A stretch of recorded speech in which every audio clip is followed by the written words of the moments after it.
Hey guys, Janelle with Nail Gun Nelly, and I'm showing you how I did a one-day bathroom makeover for only $399. I went from this standard vanity and completely transformed the space with only paint and a few little additions. These minor changes can easily be done in a weekend or one-day project, and it made all of the difference. We were able to keep the same countertops and just change the mirror, lighting, and a couple little features. And now it totally looks like it belongs in this space with this beautiful shower and water closet that they just had completely renovated.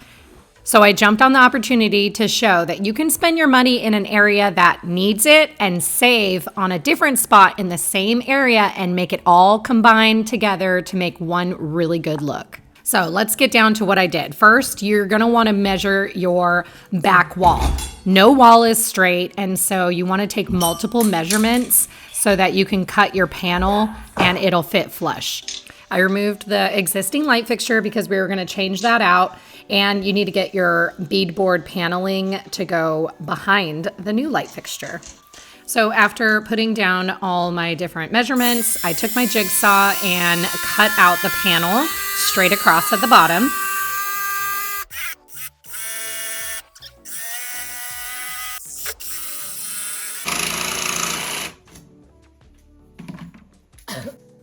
I then brought it back inside and dry fitted it on the back wall.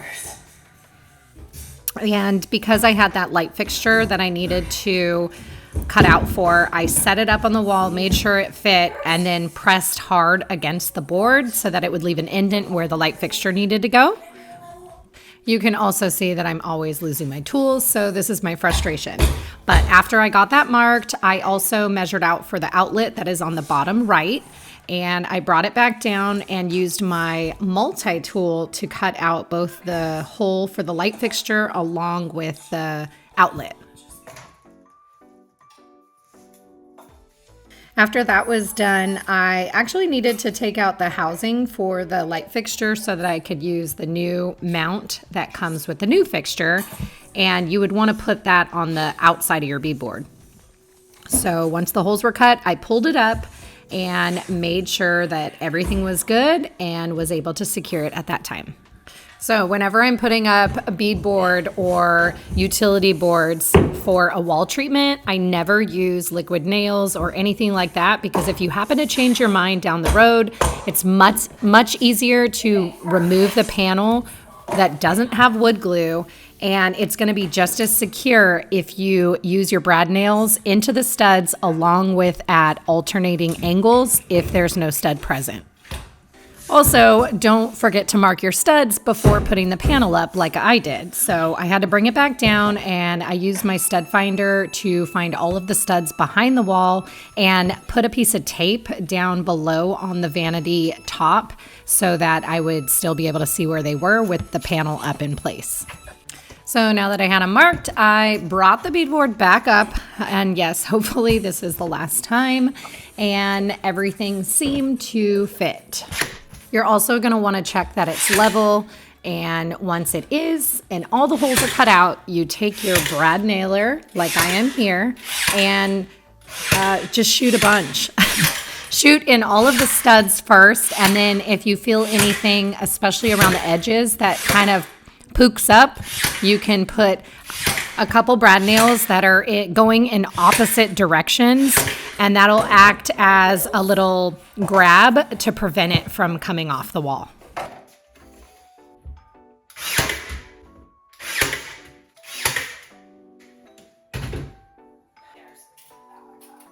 After that one was secure, the right side still was missing a little 10-inch portion, but you do want to make sure that you take multiple measurements once again, because it's not going to be exact.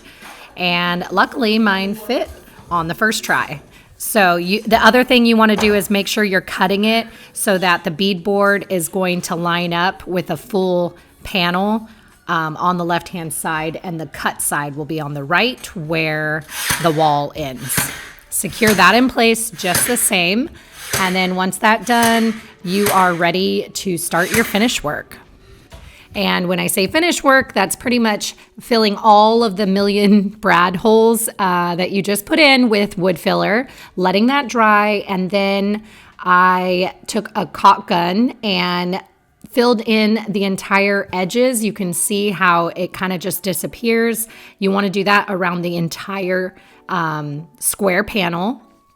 And then once that's done, I made sure that these were all drying in between. I sanded down all the wood joints, and you want to make sure that the caulk is dry before you sand so that the sawdust doesn't get in the caulk.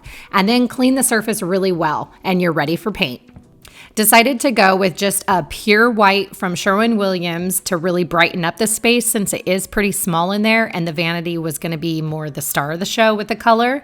So we did pure white all throughout the beadboard, and then I was ready to disassemble the vanity so that we can get paint on it. One of the first things you want to do is just take some tape and label all of your doors and drawers. This will make it so much easier, especially if you have a lot more than just this when you go back to reinstall. So we did definitely change the hinges because they had about 1,000 pounds of paint on them. But now I started painting the vanity base, and we ended up going with, I believe it's a HGTV Sherwin-Williams color, Aluetian. And it's a nice baby blue that matched the tile that was just installed in their bathroom toilet area, and it went perfectly. One thing you don't see me do here, but I did, was sand the front of the vanity first and then gave it a good cleaning. And then while the vanity base was drying, I went up to the light fixture because now the beadboard paint was dry, and I installed this gold light fixture that is obviously our accent color throughout. How the hell am I supposed to get this in there? Mr. Alan Roth. Pray. That. You also will need to use outlet extenders for any outlets that are on a wall where you do a wall treatment or tile to bump them out. For the new mirror that they were going to have, it's a 36-inch round mirror, and it's pretty heavy. And so I found these really cool toggle drywall screws, and you basically just drill the hole in and squeeze together the toggle and pop it in like a drywall anchor. And this one in particular was able to hold 80 pounds. So once that's in, you just put the screw directly into the drywall anchor, and the mirror was able to be hung. God, it seems like it should be bigger than that. Yeah.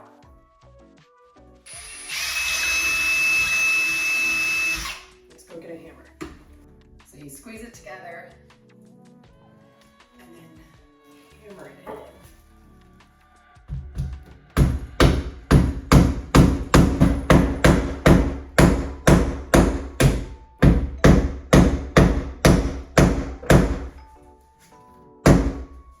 Okay, now I can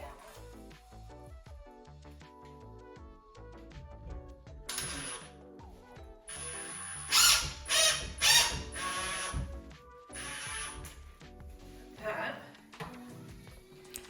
I'll be sure to link this in the description below, but adding a single mirror over a small vanity like this gives it so much more character, and it really made a difference in this space.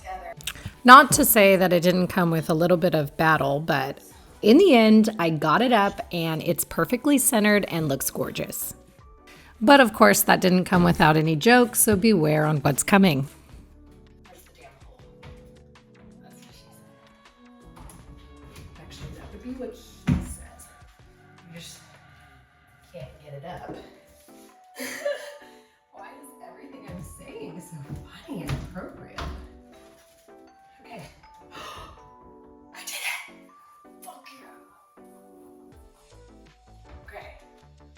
Pretty sure it's stable. Oh, that's so pretty.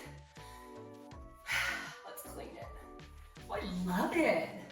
Oh, it really makes a difference. After that, I got these 2 little floating shelves off of Amazon. They were super inexpensive. I think about 18 bucks for the pair, and put them in on the side so that they can store some cute plants, of course, because I like to decorate, and any other essentials that they want. And then the little disclaimer here is I ended up bringing home their vanity doors and drawers because I had a sick kid at home. So I finished the process at my house. So everything was done over there except for these, which I brought home so that they could dry overnight. And then I took them back over the next day and reinstalled them.